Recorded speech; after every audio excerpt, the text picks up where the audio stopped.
It started as just another day in the sprawling, complicated world of the Brown family. But beneath the surface, tension had been quietly building for years, simmering like a storm that no one wanted to acknowledge until it became impossible to ignore. The cameras didn't see the quiet heartbreak of children watching the father they had once idolized drift further and further away. The emotional void left by a man who seemed to reserve his attention for a select few, leaving the rest to navigate life feeling invisible and abandoned. "It hurts so much," one child whispered to a friend, "to see him be a good father to others when I never really got that from him." The words hung in the air like a confession, a secret passed between those who had long been silently suffering. Attempts at connection, like phone calls on birthdays or gestures meant to make up for past neglect, felt too little, too late. And for some, that last conversation had been the final cut, the moment they realized that the father they had hoped for was a version that simply didn't exist. For years, Kody Brown had been absent, not just physically, but emotionally. The occasional presence once a week, the fleeting attention that might have seemed significant to an outsider, barely scratched the surface of what his children had needed. They had watched as he navigated his role as patriarch with an almost mechanical adherence to rules, as if maintaining control over the family hierarchy mattered more than nurturing relationships. The reality was far harsher. The children grew up learning to measure their worth against the time, energy, and affection given to Robin's children, noticing the double standard that had been quietly enforced for decades. The fractures were subtle at first. Missed milestones, forgotten birthdays, unkept promises. But over the years, the pain accumulated, and it became clear that a reckoning was inevitable. It was Janelle's son, Gabriel, who finally became the catalyst. Having wrestled with his father's absence, particularly during moments that mattered most, Gabriel realized that the time for quiet endurance had passed. The children could no longer wait for Kody to recognize his failures voluntarily. Something fundamental had shifted, and it was no longer a matter of preference or patience.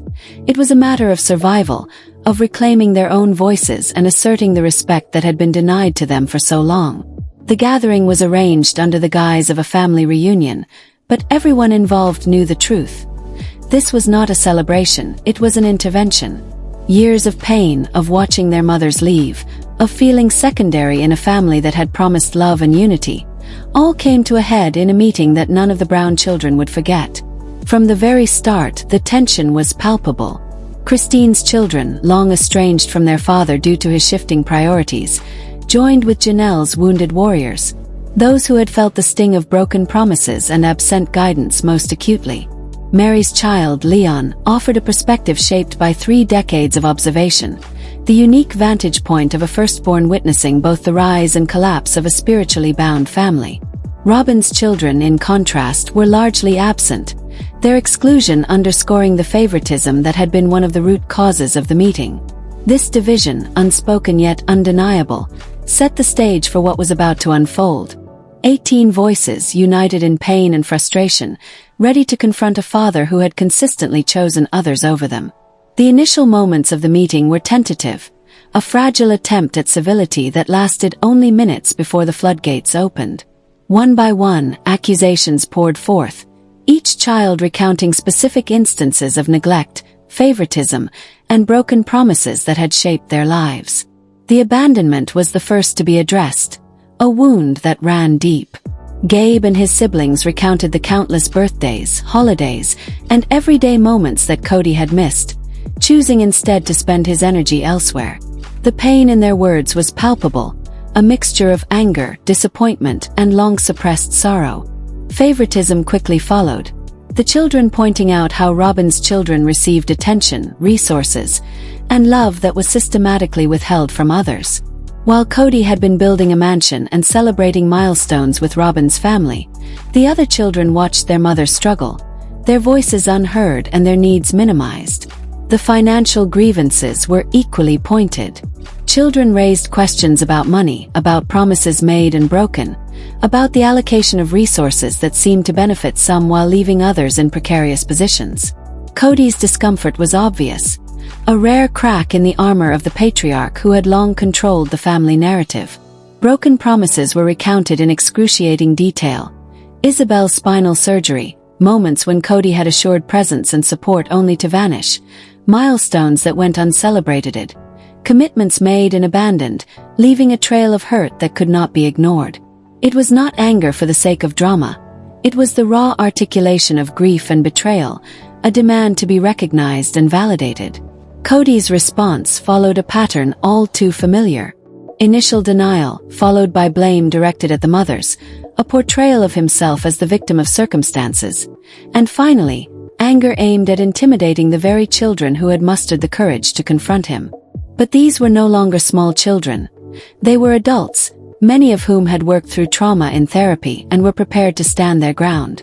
Attempts at gaslighting, of rewriting history, were met with evidence, with personal testimony, with the unassailable truth that years of observation and lived experience had created.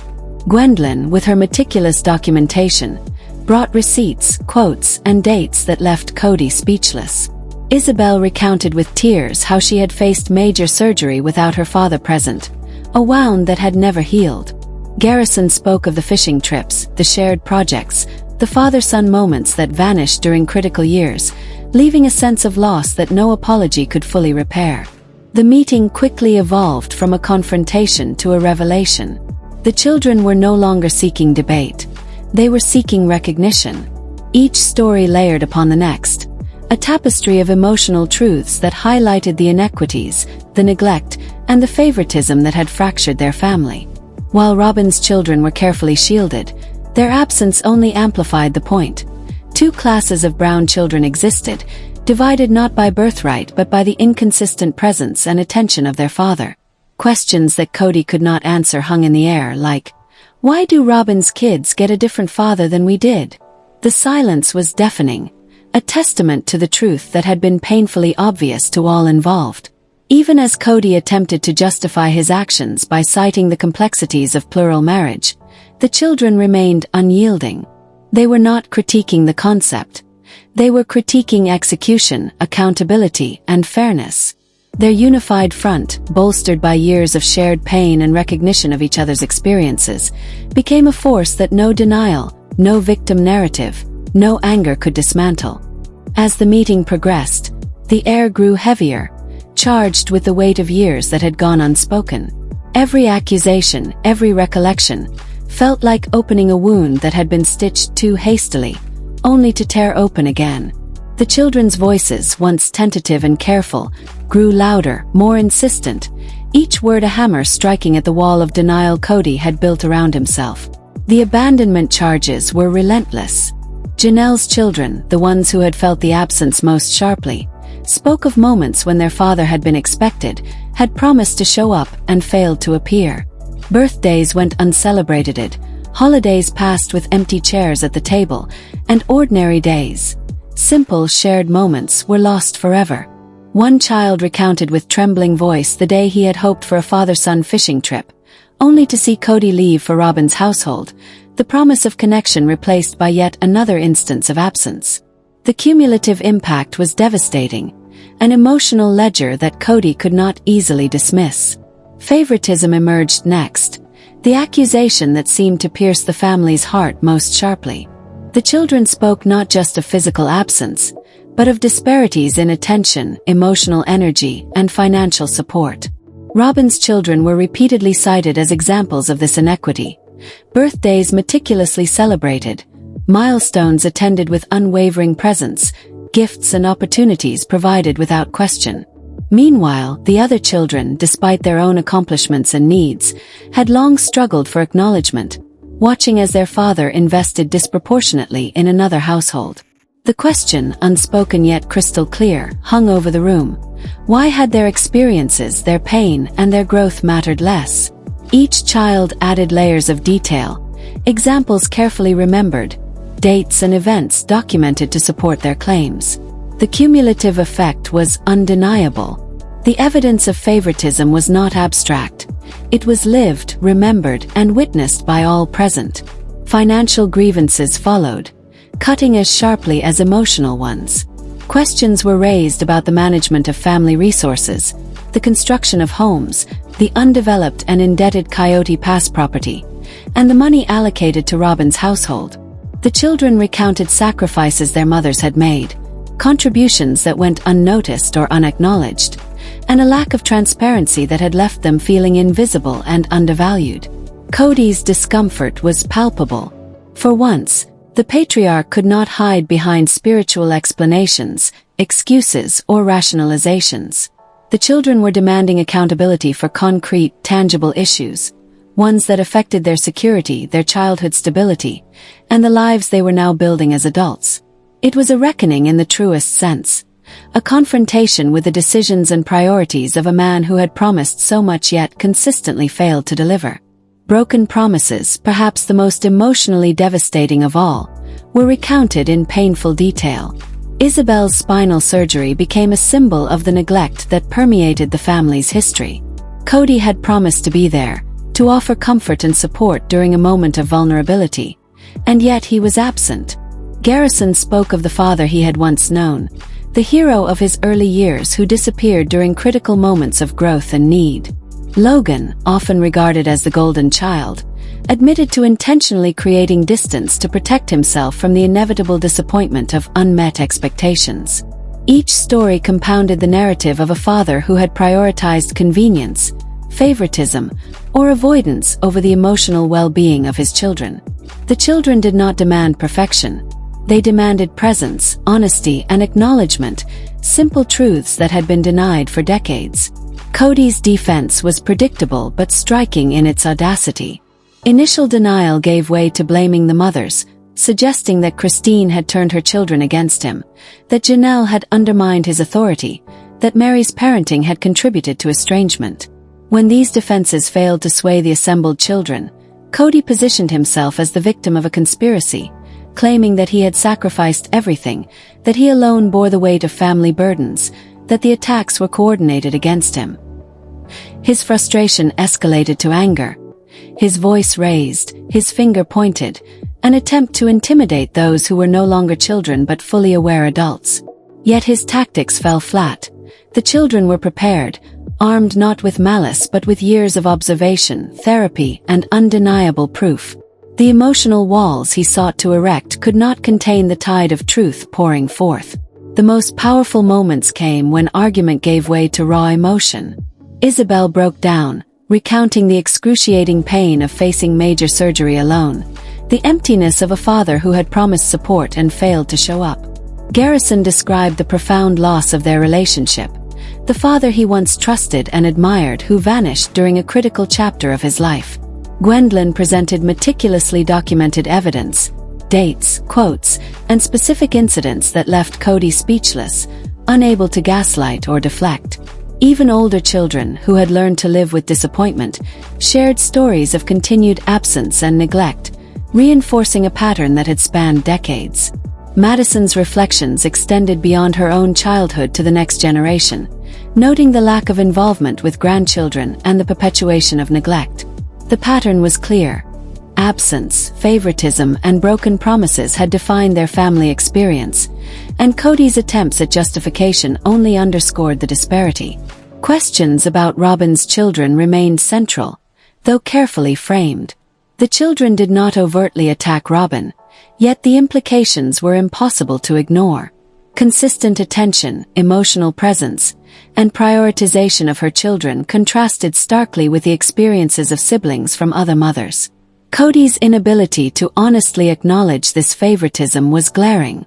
Attempts to rationalize it, citing their youth, adherence to his rules, or their household's compliance, only reinforced what the children already knew. Two classes of children existed, and he had chosen who mattered most. The disparity was not abstract. It was lived experience, evident in birthdays, milestones, emotional support, and financial prioritization. Even as Kody invoked the inherent difficulties of plural marriage, suggesting that the children's expectations were unrealistic, they remained unflinching. The focus was never on the concept of plural marriage itself but on the failure of its execution, on the lack of equity, fairness, and accountability. The assembled children demanded acknowledgement, not defense. They demanded the validation of lived experience, of emotional truth, and of historical fact.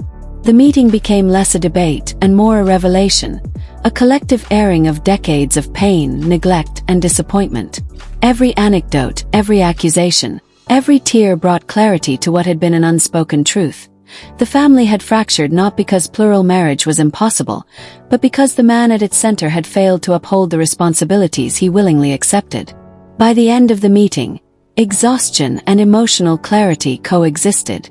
After the confrontation, the aftermath of that historic meeting reverberated through the Brown family like aftershocks following a powerful earthquake. The emotional intensity of the gathering had left everyone raw, each child carrying a mix of relief, exhaustion, and lingering hurt. They had spoken their truths, confronted the father who had neglected, favored, and disappointed them for decades, and yet the answers, or lack thereof, left wounds exposed. Kody had deflected, denied, and attempted to manipulate, but the children had seen through the performance.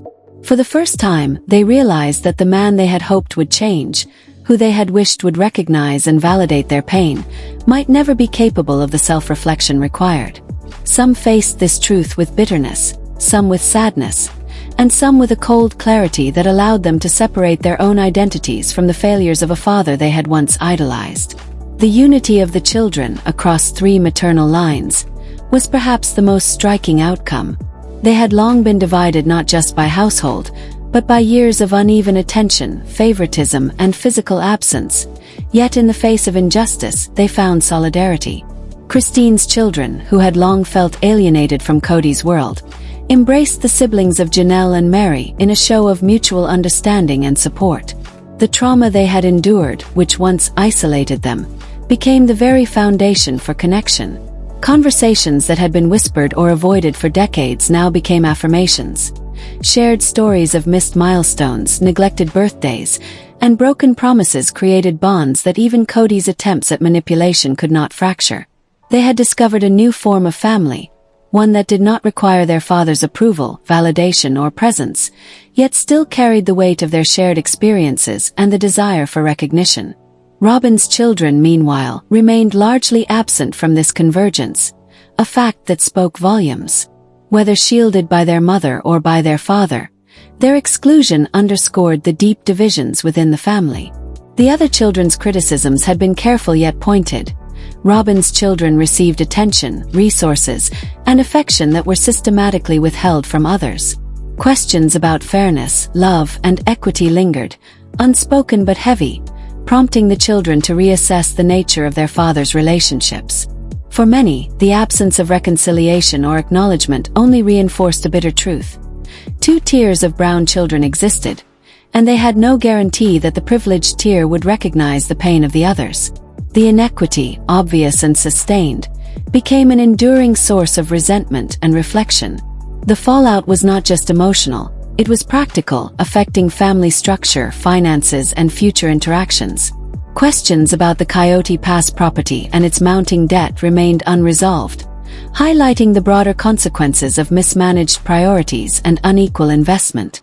Kody's financial decisions, combined with favoritism toward one household, left lingering challenges for the children, especially those striving for independence or stability. These grievances were no longer abstract. They were tangible, affecting housing, opportunities, and the ability to forge lives that were not overshadowed by parental neglect. For adult children, this confrontation forced a reckoning with not just the past but the practical realities of moving forward without the support and presence they had long been promised. Therapeutic processing became an immediate and ongoing priority. Many of the children had already begun therapy, seeking guidance and strategies to cope with years of emotional neglect, favoritism, and fractured relationships. This meeting intensified the need for processing.